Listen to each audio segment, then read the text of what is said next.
Hey everybody, welcome to day one of remote class. This is CONM 475, Construction Company and Financial Management. In today's video, we're going to discuss Chapter 6, Business Development. This is an attempt to get you ready for your next two assignments, assignment number 11 and assignment number 12, where you will be going through a segmentation process in assignment 11, and then in assignment number 12, developing promotion strategies for your business. Okay, to start off, chapter 6 titled Business Development, and this comes from our textbook, Construction Business Management. The author is John Schauschelberger. Business development is the process of acquiring business for a construction company. Okay, any entity, any business at some points has to get business to transact if they're going to survive. So essentially we break this down into two parts. We bring something to market and then we sell something at market. The way I like to illustrate this is think of a farmer's market or a flea market. If you've ever been to one of those, we have some type of big open field or area where people will come in, they will set up tables, they'll bring their product, so on and so forth. And if you can envision all of that with everyone at their tables with their products sitting there, the process of making it look like that is what we mean when we say to bring something to market. Selling at market is a little bit different. There's actually two sides of marketing. And the second part is when we're selling something at market, we actually have to have another individual, an entity, group of people that will make a transaction with us. So bringing something to market is just to make it available in that location. Selling at market is actually working, conversing, promoting, trying to have another person or entity or party to make a transaction with you. So marketing is the process of promoting and selling construction services to past, present, and future clients, and is generally accomplished through 7 marketing functions. We're going to go through those marketing functions today. Also keep in mind as I talk about this, I will use construction services in the context of marketing.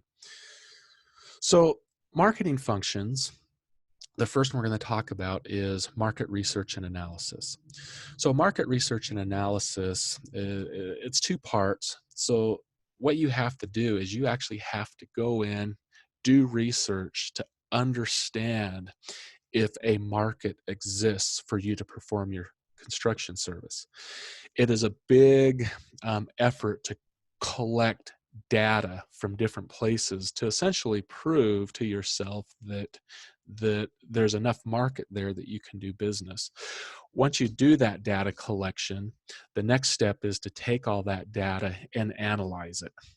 Okay, so the market research and analysis is the process to determine if the need for a construction service exists through 3 areas, what we're going to look at: market segmentation, demand assessment, and competition assessment. Okay, we will go through each of these.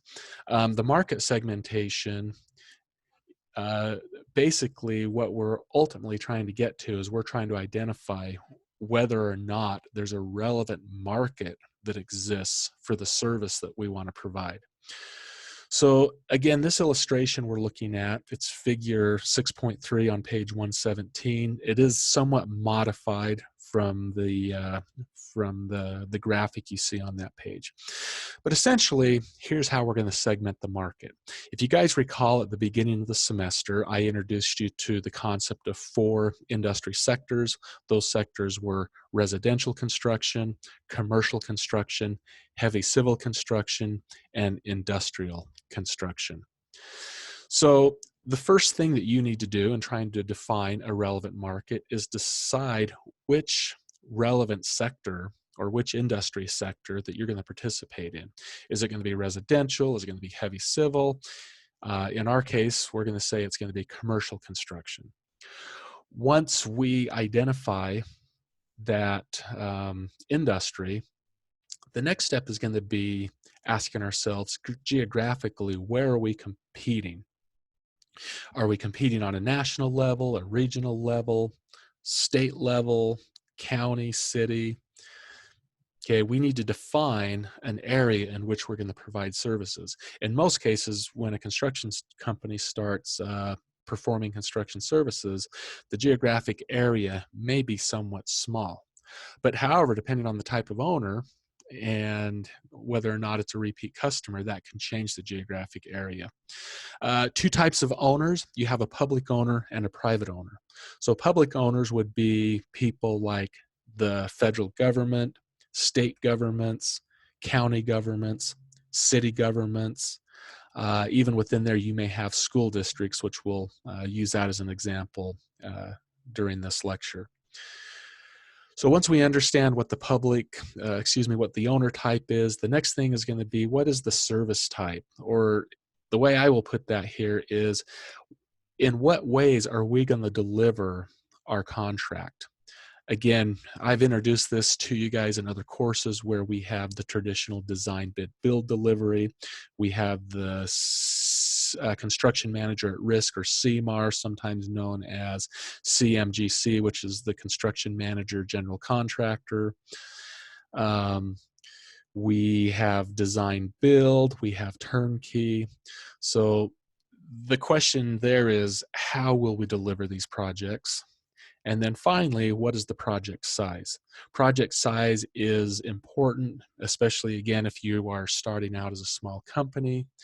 The size of projects you're able to do based on your bonding capacity. If you guys go back and recall our discussion in class on bonding, what bonding capacity is, then that bonding capacity, especially for startup companies, can very much limit you to the size of project you may be able to do, and therefore you're somewhat forced into a specific market. It becomes your relevant market at that point. So an example of a relevant market would be, okay, we're going to participate in commercial construction as far as an industry sector. From there, we're going to say, okay, geographically, we're going to participate in Western Colorado.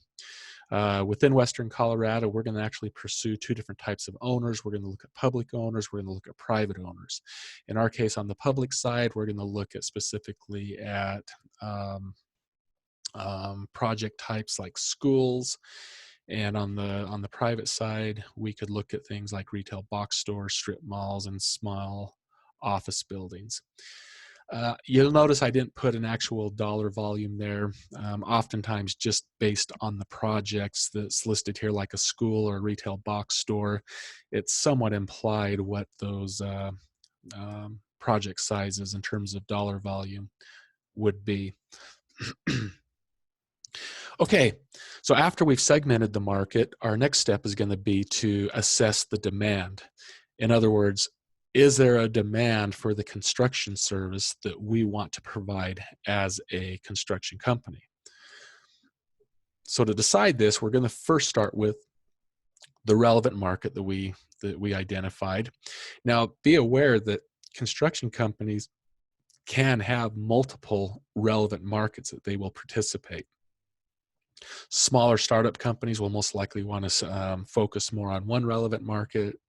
As you grow and become larger as a construction company, you will likely start looking at alternative relevant markets to participate in. So in our case right here, what we did based on the previous slide, we've decided that we're going to pursue commercial construction in Western Colorado. The next item here is identify major purchasers of services within the relevant market. So essentially, who are going to be the owners? Who are going to come seek this service from you? Okay, if we are to funnel down, let's just say we're going to look on the public side of things, we're going to look at school districts maybe to build schools, then some of those major providers would be in Western Colorado, Mesa County Valley School District 51, DeBeck School District, the Delta County School District, Garfield School District. Those would be the potential major purchasers of the service that we're going to offer. Okay, identify factors impacting willingness and ability to purchase services. Okay, so in this case, probably the biggest factor is going to be tied to funding. Does a school district have funds to proceed with any type of construction service they need? And then also, do they actually have a need? Is there a need for new schools? Is there a need for retrofits? Is there a need for remodels of schools? Identify potential consumer or customer decision process. So essentially, how is the customer going to decide on using you? Now, with public customers, this can be driven at a legislative standpoint. So, in other words, oftentimes there are state laws for how contracts have to be bid out, awarded, and delivered to that public owner. So that would be one of the things that would drive that customer's decision. Identify service characteristics valued by potential customers. So we've talked about this in several other classes. The majority of these will be what we refer to as the project management objectives. So some of the services, the service characteristics are what the owner will value. Time, especially with schools, time is the essence. They've got to have that ready for them to start classes at a certain time of the year. Cost, most owners do not have unlimited budget to spend. Safety and quality will be items that they will value. Identify potential customers, current service providers. So, for example, your customers might also already have in the past used construction companies like locally in the Grand Valley area. You have Ford Construction, Asset Engineering, PNCI, FCI, so on and so forth. They may be the other potential customers that your service providers or your potential clients will be looking for. And then finally, on your demand assessment, select potential customers to target. So once you've honed in on this relevant market, maybe you know that Mesa County Valley School District has recently passed a bond or a levy, and there's a bunch of dollars out there that they intend to do some type of remodel, retrofit, or building of new schools. And so you're going to now target those customers. Okay, looking at the competition assessment, this is very important. Okay, there is such a thing that we talk about market saturation. Market saturation basically just means that there's too many providers of a certain service that's within a market. Okay, now naturally when that happens, you will have kind of a Darwin effect or survival of the fittest, where the companies that do their run their companies very efficiently and very well and can maintain profitability, they will survive. When you have a saturation of market, it does drive typically your margins down. And with those margins being driven down, what happens is it's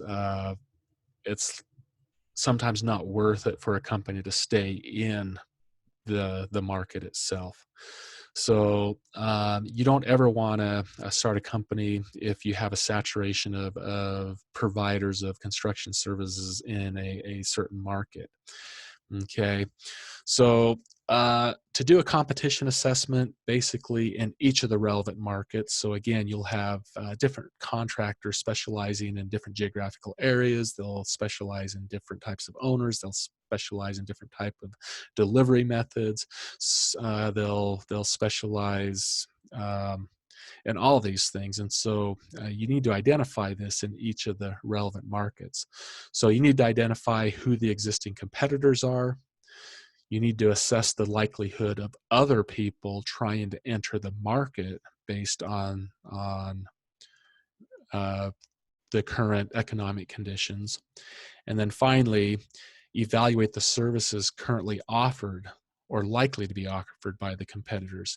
Just because you have, let's say, 1,000 contractors in a valley, it doesn't mean all of those contractors can or would be good at, for example, building a clean room. And so evaluating what type of service they do and understanding whether there's a saturation in the market with that would become important. So that would be the competition assessment. Uh, in the competition assessment, these are seven questions that you can ask. This comes from page 126 of the textbook. So questions that you should be asking when you're doing these competitor evaluations. What is the name and where is the location, typically the corporate headquarters of that competitor. Although I would say district offices, especially when you have large national companies, that could be definitely more relevant than the corporate headquarters. Estimate what their staff size is. What types of customer does your competitor target? What kind of marketing techniques are used by your competitor? Marketing techniques, we can break those down when we start getting into the other marketing strategies. But, how do they promote their company? What are the major strengths of your competitors? What are the major weaknesses of your competitors? What is the primary reason why what is the primary reason why your customers should come get service from you rather than your competitors? Okay, so again, this whole concept of our research and our analysis, our market research and analysis, is really to identify that we in fact have a market that we can compete in, a market that the conditions will be such that will give us a chance to actually survive and thrive as a customer. Okay, so other marketing functions, service management. So this would be, what type of construction services do you offer? Okay, some of those service management strategies would be like specialization and contract size. So what you don't want to do as a contractor is be too broad, especially when you start out, in the types of services that you offer. If you are good at building retail box stores, then that would be the type of service that you would want to offer someone, and you'd want to stay away from building, let's say, a 14 arena or 14 stadium movie a complex or something like that. So it's not that you as a company can't have multiple services. I've worked for several companies, one particular where we built retail box stores, we built churches, we built schools, and each of those in of themselves would have been somewhat of a different service type. You want to be careful that you don't stray too far to where you're outside of the area of specialization. And then, of course, contract size would be very important as far as that service management. Uh, Marketing functions as far as promotion. Okay, promotion is very important. In fact, when we start talking about bringing something to market versus selling at market, promotion is the beginning of the activities of how you're going to start that sales function or selling at the market. So how do potential clients become aware, and how does that create demand for the construction service that you are providing? So 3 promotion strategies.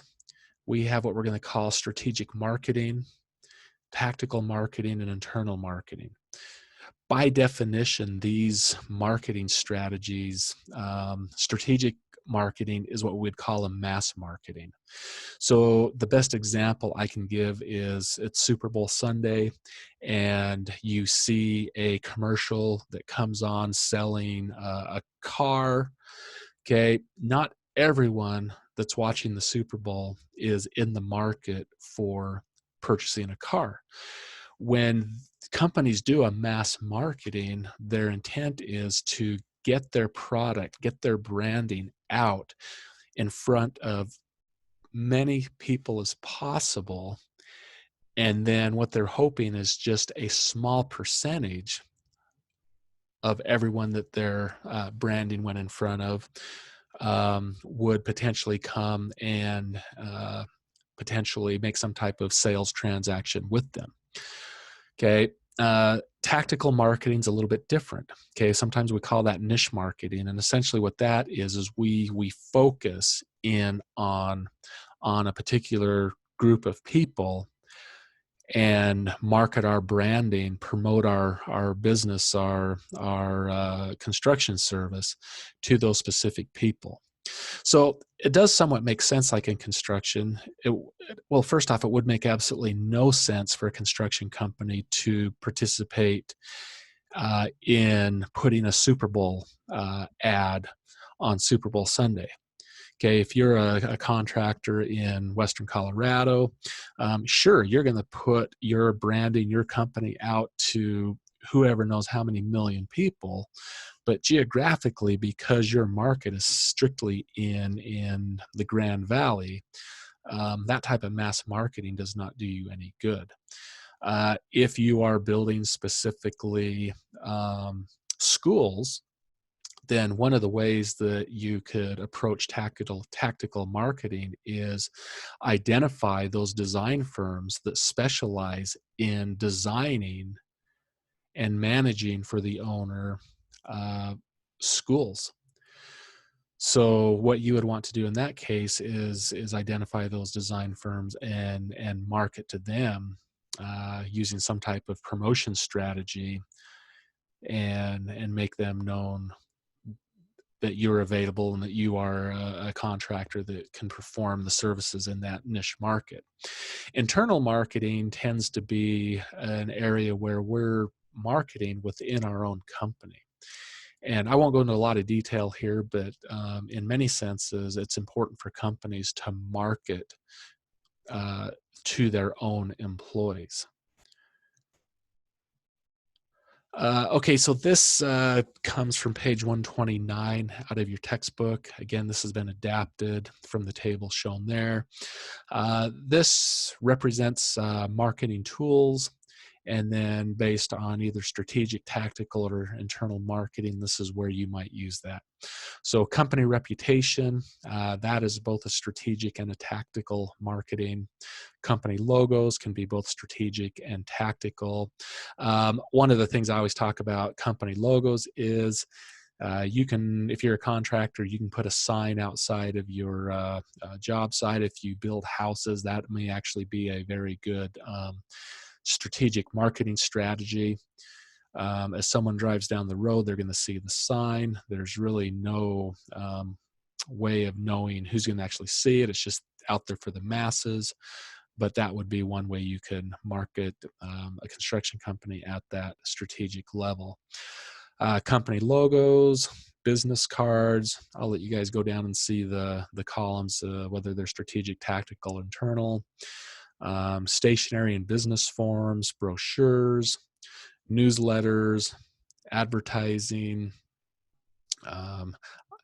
That's a little bit vague, but I would assume that might be things like radio ads. It could be billboards. It could be television ads, maybe in the local market. Market reference files, networking, public relations.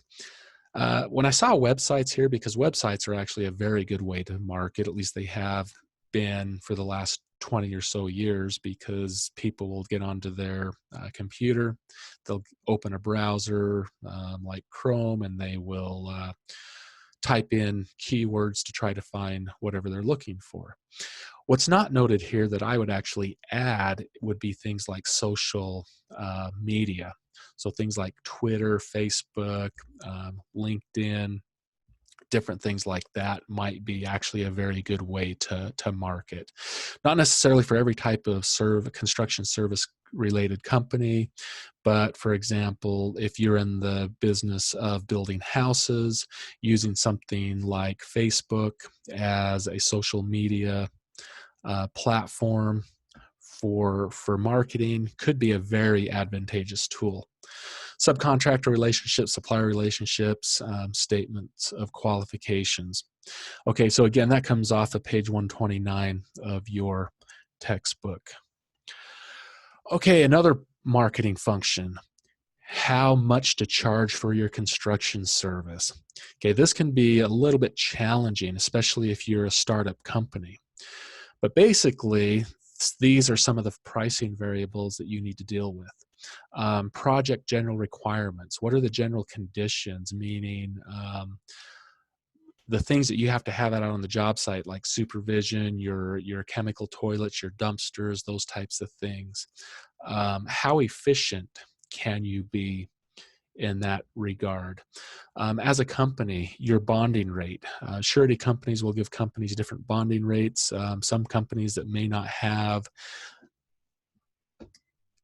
as good rating in terms of, let's say, the 5 C's of credit are concerned, they may pay a higher rate than someone that has a very good credit rate in terms of the 5 C's of credit. Um, when it comes to safety, the experience modification rate, most of you should have already been exposed to that. So if you're paying less for your workman's compensation insurance rate than other people, that all comes into play to how you're going to price out your business. The general administrative overhead, so basically your corporate home office, how efficient is that running, and then finally profit. How much do you expect to make in gross profit on any given project? Outside of these variables, most other things on a construction project you can argue are fixed costs. For example, you might have a concrete supplier or subcontractor that gives you a proposal or an offer to do that work for you. If you're bidding against other general contractors, unless there's something like preferential bidding going on, which is a thing that could be a strategy for a company, but in most cases, that subcontract price is going to be fairly similar, if not the exact same, for the different contractors. So the question is, when we start looking at these variables right here, how much control do we have to create some of the best pricing to our potential clients? Okay, so that is a question: is how much are you going to charge? When things are bid out competitively, you just can't go out and name a high price, because you'll get priced out by the competitors also competing against you. The next marketing function is selling. Okay, so again, this is where we're at market. Now we've got to try to sell our product. How are we going to sell our construction service to past, present, and future clients? Okay, and our result here will be hopefully entering into a construction contract. So some of our strategies here will be, if you are doing a traditional design bid build, you will need to first go find those projects that are being delivered that way, and then you will need to go out and request to be added to the list of bidding contractors. You can respond to open requests for qualifications, or if they're a closed request for qualification. I used to run in this with this when I did projects for Walmart. Our company was a pre-selected contractor of several that would be allowed to put together a traditional design bid build project. But the first project we ever did with Walmart, or the company I should say did with Walmart, what happened is they got pre-qualified. They responded to some type of information requesting qualifications from them, and we were pre-qualified that way. Submitting bids or proposals, responding to requests for proposals. So again, submitting a bid or proposal would be more of a traditional design bid build, where responding to a request for proposal would be more of an alternative delivery method.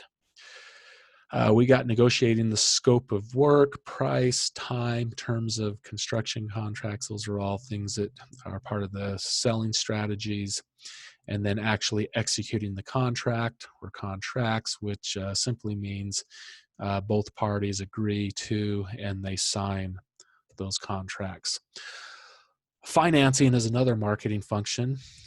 Okay, and financing, what resources are available or need to be procured to meet the monthly cash flow requirements. Okay, so basically when we start marketing, we have to make sure that whatever we're doing, that we can actually pay for. Some of the strategies that we use in construction to make sure that we can pay our bills as we want to set up construction loans. That would probably be more something that would be used in more of a residential industry sector. Banking lines of credit, trade credit. So trade credit, I know I've defined this in other classes, but that's simply like having an open account with a company like 84 Lumber or BMC or Home Depot, where you could go in and you just get the materials. They basically keep a running tally. At the end of the month, they close the time period and they send you a bill, and then you pay that credit off at a later time. And then the other thing is payment terms of the contract. You want to be very careful with this because in contracts there are payment terms, which simply means this is when and how you will be paid. Okay, in most commercial contracts, once you submit your payment application, which will be all work performed 30 days prior, you will submit that application. The architect typically will have anywhere between 7 to 14 days to approve that. And then after that's approved, then the owner will have so many days before they're required to actually have that paid to the contractor providing the construction service. So those sometimes can be negotiable. So something that you would want to pay attention to as far as marketing functions are concerned. Distribution.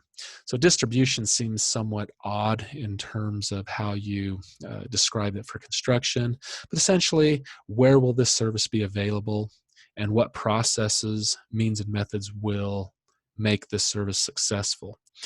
Most of the time when we talk about distribution, we're thinking of a product that's manufactured in some manufacturing plant and then through a wholesale process gets shipped to some warehouse and ultimately maybe into the aisles or on the shelves of a vendor store or something where something's sold. Construction is a little bit different because what we do is we essentially do not have a manufacturing plant and then from that plant send our product or our service. What we end up doing is we go to a vacant lot or a building and we make a temporary manufacturing facility to where we bring all of the raw resources in. We go through all of the means and methods to put the work into place. And then when our manufacturing process is done, we don't ship the product out. The product that we have developed is sitting right there on that location. And so, again, going back to distributing strategy, so much of this is, you should probably recognize this from when we looked at our market segmentation, that our strategies as far as how we're going to bring our product or our service to market is going to be dealing with the industry sector, the geographical location, whether it's a public or private owner, how are we going to deliver that project as far as contract delivery, and then finally, what size of project will that be? All right, so that concludes the, let me go back here for a second. That concludes the PowerPoint presentation. So I will be uploading to D2L your next two assignments. And so please look for that. Your assignments will be, let me actually bring both of those up. In assignment number 11, this is market research and analysis. In this assignment, what you'll be doing is you'll be creating some market segmentations. You'll do a demand assessment. You will do a competition assessment. In assignment number 12, which this will be the assignment instructions sheet I send out. You're going to basically go and come up with some promotion strategies.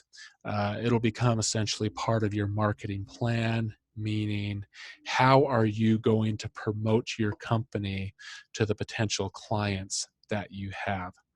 All right, so that will conclude today's lecture. This will be uploaded to YouTube. You guys will be able to go back and look at this. I will also make a PDF copy of my PowerPoint as far as what you saw in this recording. And from there, you'll be able to go back through the notes to help you complete your assignments. All right, thank you very much. Good luck, and please contact me if you have any questions. Thank you.